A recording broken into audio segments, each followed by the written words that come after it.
Hi friends, నమస్తే. నేను Anil. Welcome to AnilsRecipes. ఈరోజు వీడియోలో తెలంగాణలో మోస్ట్ పాపులర్ రెసిపీ సర్వపిండి ఎలా చేయాలో చూద్దాం. ప్రస్తుతం బయట సర్వపిండి అనగానే డీప్ ఫ్రై చేస్తున్నారు, కానీ అది అసలు ప్రాసెస్ కానే కాదు. ఒక మిక్సింగ్ బౌల్లో 4 కప్పుల బియ్యపిండి తీసుకోండి. మీ దగ్గర బియ్యపిండి అవైలబుల్లో లేకపోతే బియ్యాన్ని కూడా గ్రైండ్ చేసుకొని తీసుకోవచ్చు. అరగంట సేపు నానబెట్టుకున్నటువంటి పెసరపప్పు వేసుకోండి. 1/2 కప్పు నువ్వులు, 1 టీ స్పూన్ జీలకర్ర, 4-5 వెల్లుల్లిపాయలు దంచుకొని వేసుకోండి. పచ్చిమిర్చి పేస్ట్, కచ్చాపచ్చాగా దంచుకున్న పల్లీలు, 1 పెద్ద ఉల్లిపాయ తరుగు,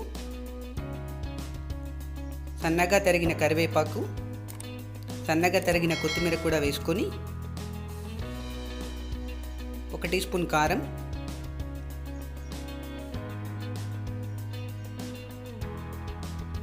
రుచికి సరిపడా ఉప్పు,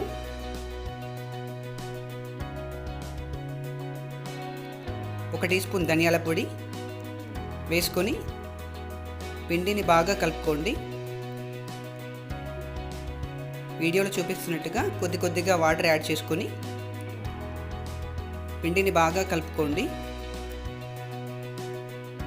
పిండి మరీ సాఫ్ట్గా ఉండకూడదు, అలా అని హార్డ్గా కూడా ఉండకూడదు, సెమీ సాఫ్ట్గా ఉండాలి.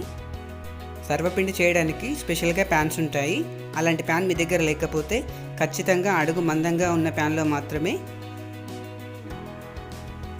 1 టీ స్పూన్ ఆయిల్ వేసుకొని ప్యాన్ మొత్తం కూడా ఆయిల్ని స్ప్రెడ్ చేసుకోండి. ఒక పెద్ద పిండి ముద్దను తీసుకొని ఈవెన్గా స్ప్రెడ్ చేసుకోండి.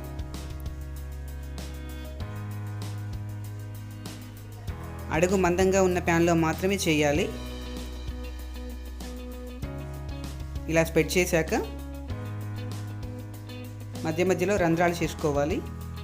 ఇలా రంధ్రాలు చేయడం వలన సర్వపిండి ఈవెన్గా కుక్ అవుతుంది.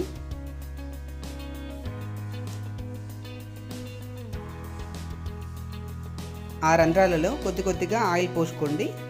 ఆయిల్ వేయడం వలన సర్వపిండి అతుక్కోకుండా వస్తుంది. స్టవ్ వెలిగించి పాన్ పెట్టుకొని మూత పెట్టి 10 నుంచి 12 నిమిషాల పాటు లో ఫ్లేమ్లో మాత్రమే కుక్ చేసుకోవాలి.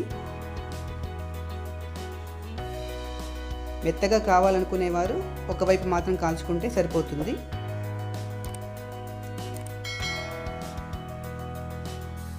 కొంచెం క్రిస్పీగా గట్టిగా తినాలనుకునేవారు మరో పక్కకు కూడా తిప్పుకొని కాల్చుకోవచ్చు. టేస్టీ సర్వపిండి రెడీ అయిపోయింది. మీకు ఈ వీడియో నచ్చితే ఖచ్చితంగా లైక్ చేయండి, మీ ఫ్రెండ్స్ అండ్ ఫ్యామిలీ మెంబర్స్తో షేర్ చేయండి. ఇంకా మన ఛానల్ని సబ్స్క్రైబ్ చేసుకోకపోతే సబ్స్క్రైబ్ చేసుకొని పక్కన ఉన్న బెల్ ఐకాన్ని కూడా ట్యాప్ చేయండి. మన ఛానల్ యొక్క ఫేస్బుక్ పేజ్ని లైక్ చేసి ఇన్స్టాగ్రామ్లో కూడా ఫాలో అవ్వండి. మరొక టేస్టీ రెసిపీతో మళ్ళీ కలుస్తాను. నమస్తే.